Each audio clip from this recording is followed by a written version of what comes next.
I know it sounds quite strange to say, right? But there's so many times in life where your lack of something can actually become your superpower. Now, I'll give an example, right? I remember when I was in school, it seemed as though the people that maybe had like ADHD, dyslexia, dyspraxia, if they had those issues, right, you might think that, oh, they might struggle in school.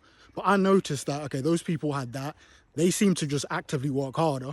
And then during the school year, it seems like they were struggling. But then when it came to GCSE results, A-level results, they did very well, like a lot better than everyone else. And then it made me think that because they had some of those issues, those deficiencies, they had to overcompensate, and that really helped them. So they were able to use their lack of having to actually be an advantage.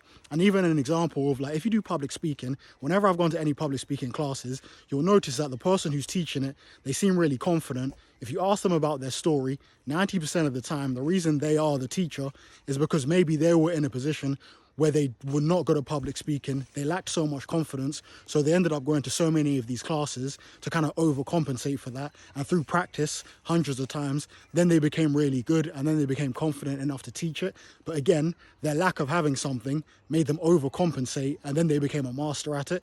So if you've got any disadvantage in life, obviously there's going to be a time where when you're trying to do the grind and the hard work, you're going to feel that disadvantage. You're going to feel like you're losing.